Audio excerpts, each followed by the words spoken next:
Hello and welcome to Starcraft 2 England.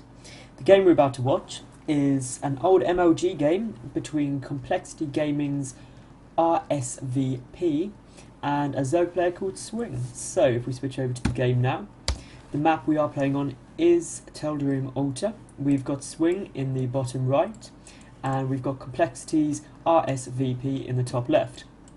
Now, again, might have noticed straight away, this looks like it's going to be a 6-pull. Very unlikely in an MLG game that he's just forgot to build anything. Now, I'm not too sure how I feel about a 6-pull from Swing on this map. I mean, they are across positions, which means it's a very long run distance. Also, that does have the advantage of it not likely to be scouted. I mean, it's possible that this drone will come out, plant a pylon for a forge fast expand, which would be a common build on this, and then which he is going ahead to do. But unless this probe checks cross positions first, he's not going to notice it until the lings are already out. But likewise, Swing has got to check all the positions to find his Protoss opponent, and then, because he's gone for a 6-pull build, he's going to be a long way behind unless he does an awful lot of damage.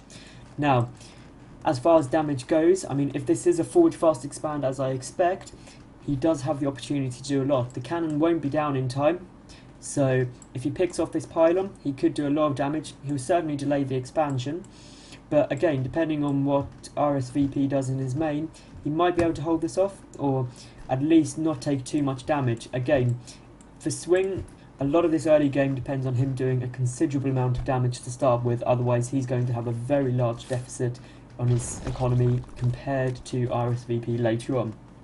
So, the forge has gone down now for RSVP. The lings have just popped. They will be spotted by RSVP's probe, and it'll be interesting to see what he does to counter this. He has noticed he's pulled straight back. Pylon going down in the main. I'd imagine, again, this forge pretty much dead, and this pylon, there's no way he's going to be able to keep those alive at this point of the game. Swing has scouted him. He's got 8 Zerglings out at the moment, 2 at the back, just who were pulled out earlier on. Again, keeping one back just to take out that probe in case there was any kind of cannon rush play. There's a cannon going down in RSVP's main and a gateway. I mean, this is pretty much going to save him at this point. This 6-pull, if he does some good little bit of drone micro, he should be able to hold it off. Again, this pylon probably will go down before the cannon finishes, but there is a second pylon behind the mineral line, which should finish in time. Again, whether or not he pulls the drones will depend. He's doing a nice little bit of mineral clicking. That's basically where you take furthest mineral patch, move back to clump up all your probes, and you can try and get a surround on the Zerglings. The cannon is now down, so those Zerglings are going to have to pull down. And if we go to the units loss tab, there's only 2 workers killed.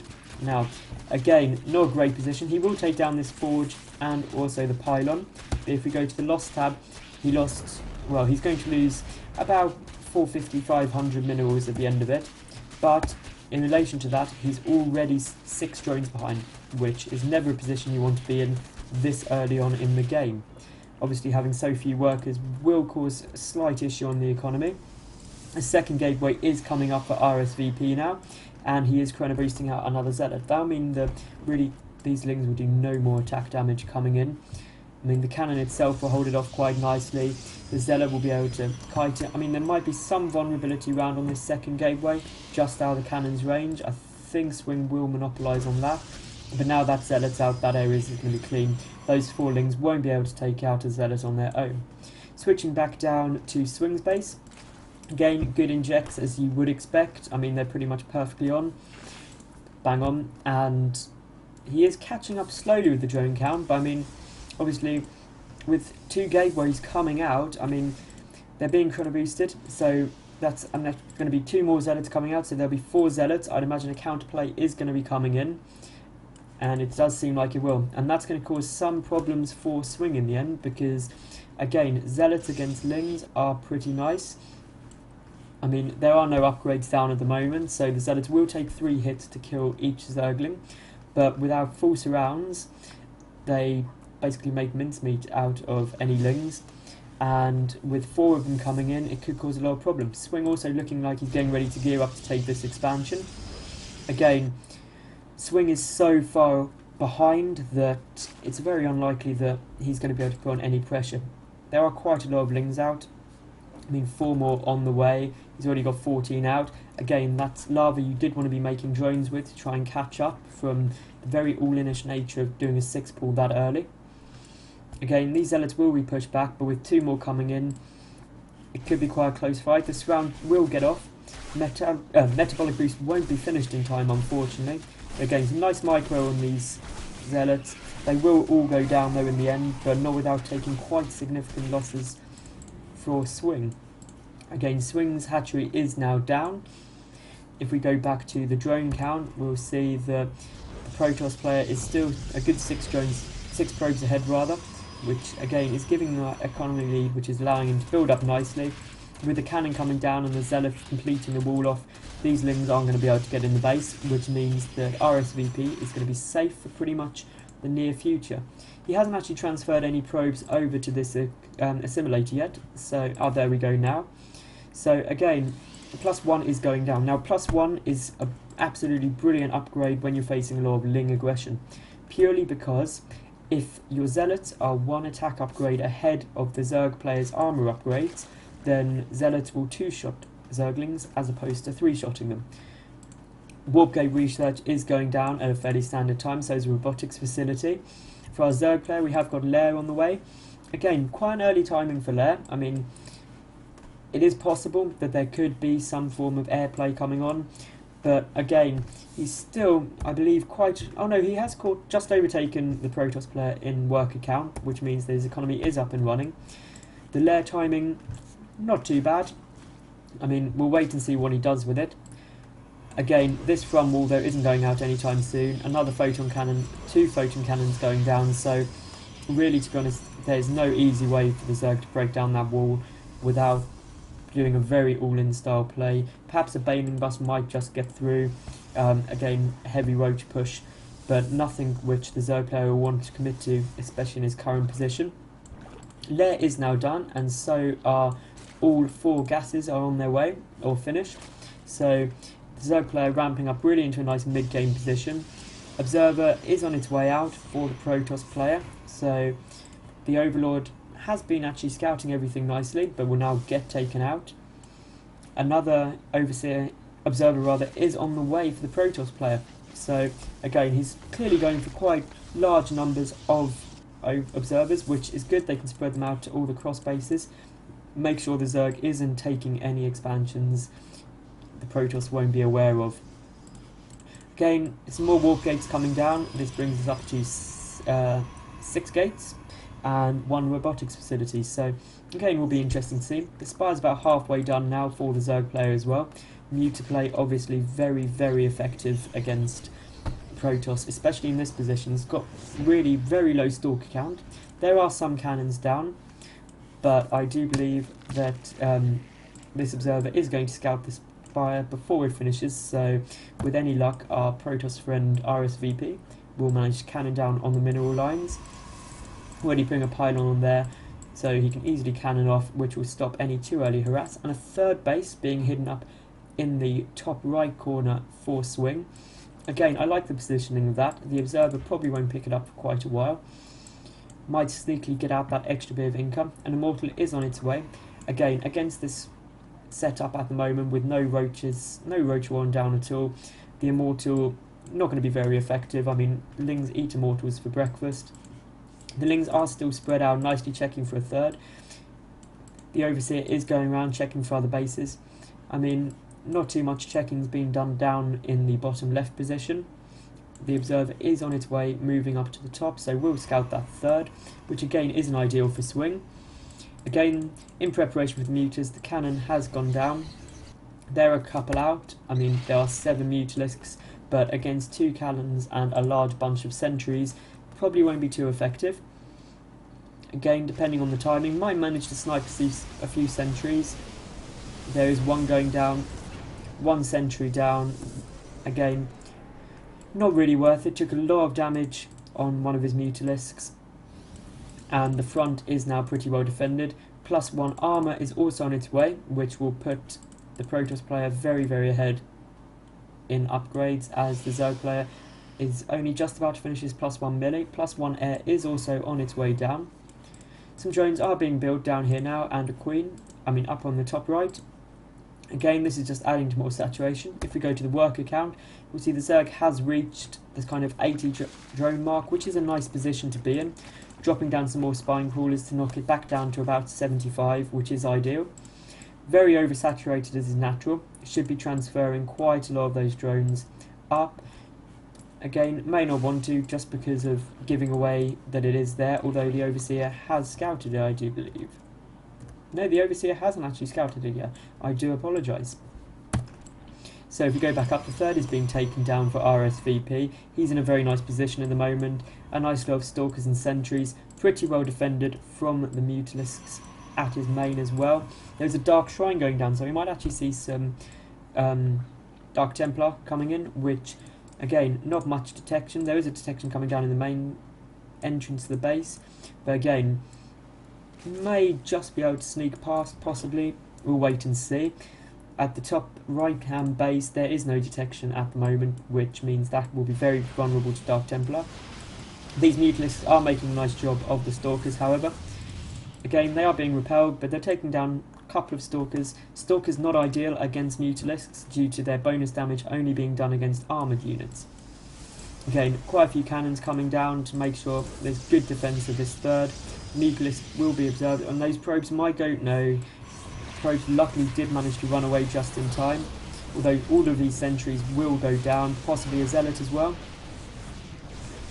Again, the Stalkers do push back those Mutalisks, but there was quite a decent amount of damage done with those sentries being taken out. +2 attack is on its way for Zerg air units, which will make those Mutalisks frighteningly efficient, but so is +2 Protoss ground weapons. I mean, the Chrono Boosts have been saved up. I mean, I don't think this is intentional, but obviously could have been Chrono Boosting out the attack damage.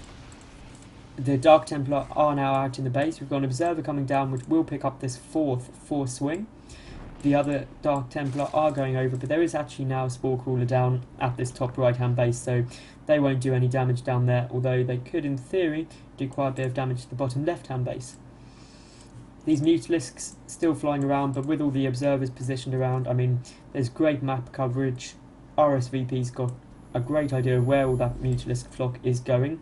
Psionic Storm is also on its way down for us, RSVP, which is absolutely brilliant for countering a Ling Mutaplay, obviously, as both fairly low health and a couple of good storms will really shut down this army nicely for RSVP. Again, Infestation Pit is just down, about halfway done actually, for Swing, the Zerg player. He's got a macro hatch in his main as well, but the Observer's keeping a good eye on everything that's going down. This Mutalisk flock is getting quite big, but as I said, can be taken down pretty easily by just a few very nicely timed and placed storms. There is a Dark Templar sitting down here. Again, with the Spore Crawlers down, isn't going to be able to do anything. I'm not quite sure where the other Dark Templar have gone. There's one sitting down here keeping an eye on the natural third. But other than that, I have no clue where the third one is. But there is a third one on the field somewhere. I mean, I'd imagine it will be coming down to take out here. But there is some detection there now. And we've got big battle going on here. I mean, these cannons, there's a lot of Mutalisks and also a lot of Lings. This could be quite difficult for RSVP to hold, but the pure number of cannons going down, another cannon being built. This is lovely micro done by the Stalkers, keeping them all clumped up around buildings, stopping the Lings getting us around. Really, that'll help no end do this. Although blinking out, I don't think that was a very effective forward blink, putting it right into this big flock of Mutalisks with a very low number of Stalkers, and most of those are going to get cleaned up. We have got a lot more Stalkers coming out. Again, this blink forward, that time worked out a bit better, but still not ideal. I mean, a lot of Overlords over here. There is still the Dark Templar. Again, not much going on down here. Again, the Zerg player sitting there at about 80 Harvesters, which is pretty much the sweet spot for Zerg. Although, if we do look down at his main, at his natural rather, it still seems very oversaturated. Again, a good trick for any Zerg players out there is if you select all of the drones on your mineral line, you should see exactly 2 rows, and if you select all the drones at a base, you should see 3 rows minus 2, and that is optimum saturation per base. Anything over that, you lose quite a lot of efficiency on anything you gain. So we have got +3 weapons on the way down, and also some High Templar coming out. Now this is where Swing will really start to struggle. If you look at his unit composition, Zerglings and Mutalisks, both very, very weak to High Templar's Psionic Storm, and a couple of well-placed Storms, as I said earlier, could pretty much clean up the Zerg player's army. The rocks have been cleared, so this is the 5th base now for the Zerg player, or the natural 3rd, and there is a big move out of Stalkers coming in here. The Zerg army is also clearing down. They do have power of the Watchtower. This 4th base attempt from RSVP is going to get cancelled. Meanwhile, the Mutalisks are coming up. They're going to make these Stalkers, and maybe even a Storm as well if they're not careful. This sort of stacking up of the Mutalisks is exactly what RSVP wants to see, so he can get a nice little Storm off on them. So we've got big Ling Muta army, but again, these Storms, as you can see, absolutely wrecking that army. So many units down on red. Not at all what Swing wants to be seeing. A couple more Mutalisks being picked off. Again, this is a great opportunity for the Protoss player to move forward, although there's a big Ling run by coming in. This should very, very quickly be able to clear up most of this play. I mean, this 3rd could very well go down. We've got Mutalisks coming down here, but a lovely Storm on those Mutas. All of them pretty much in the red or yellow. But again, a counter-attack coming in with a large number of Stalkers and High Templar down to the bottom left position for the Zerg. These Mutalisks are being forced back by the Stalkers, and I do believe this base is going to go down. There's absolutely no units in position. There are 8 Broodlords coming in. I must have missed the Greater Spire come down. Broodlords, a good choice against this army. The Adrenal Glands, however, not too sure about that. I mean, you are on +2 melee attack. However, there's a much bigger DPS boost for Lings by getting the +3 melee attack as opposed to getting Adrenal Glands. I mean, there's a really long post on Team Liquid about it all.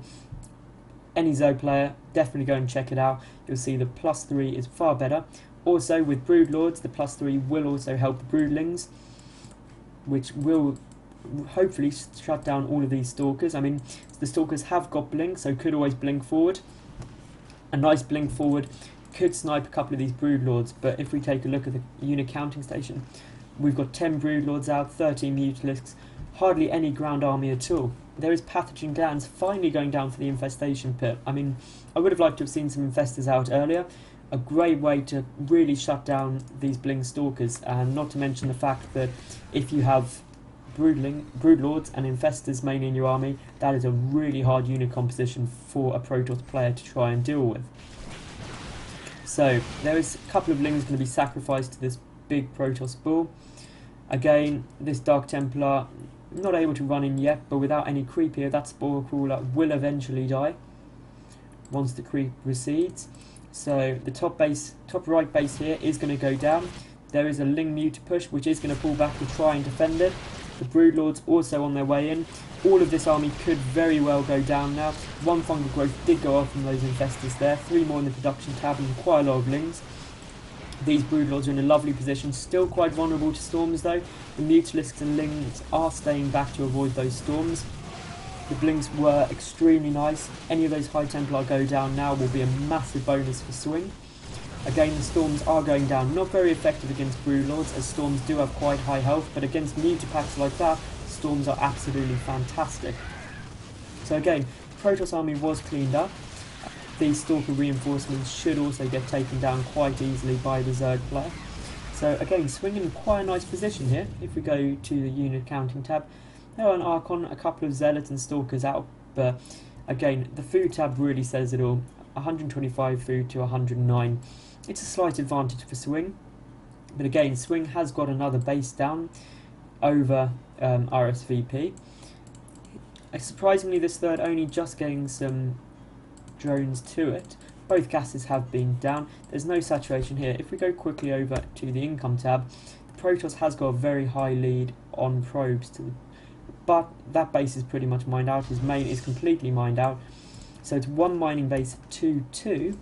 However, obviously the large excess of probes for the Protoss player will really maximise the income, whereas for the Zerg player, the lack of drones will put him in a bad position. I mean, again, with Broodlords of this sort of health, I mean, he's got Queens on very high energy.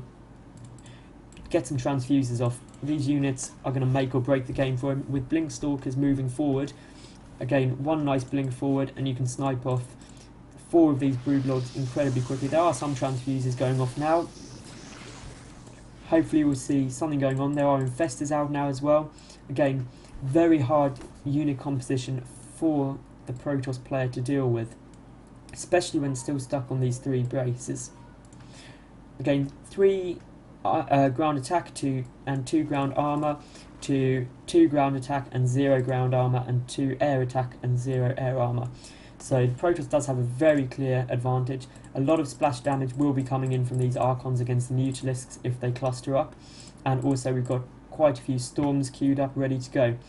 So again, doing a good job by spreading out these Broodlords. Swing might have a defender's advantage, but again, all of these can be picked off very easily by the Blink Stalkers, so fungal growths are going to be key.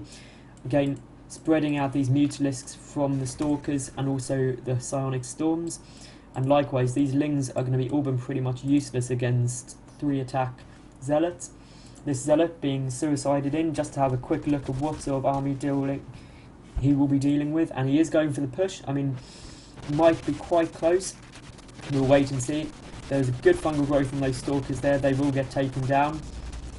Again, the Protoss army is pulling back. There's a lot of Zerglings there, and not really enough to deal with all of those Broodlords. But there are a lot of Stalker reinforcements coming in now as well, and a couple of very nice Storms going down. Again, could have feedback on the Infestors if you could get in range. But regardless, these Stalkers are sniping down these Broodlords fantastically. A couple of infested Terrans drop, but I mean, with that so few Broodlords remaining, one more down. Will that last one get sniped? Will the Blink forward is lovely. These Archons can come in and clean up this easily. The Infestors have no energy to do any fungal growth. A couple of infested Terran going down. These Mutalisks will drop. He is trying to magic box them, but against 4 Archons and 2 Stalkers, they're not going to last at all. This mining base will go down, which I would imagine we will very shortly see a GG from Swing. He's got another base on his way down. He can transfer probes whenever he wants to, although I think he knows this game's pretty much over. Once this base falls, it's pretty much the end of the game. I mean, there's nothing coming in production-wise for Swing. I think he's realised it's over. I must have completely missed all of the back of his base getting taken out. I do apologise for that. Through the action up here, clearly some Dark Templar or something came down the back. Obviously, if you've got no tech to rebuild with, then the entire game's over.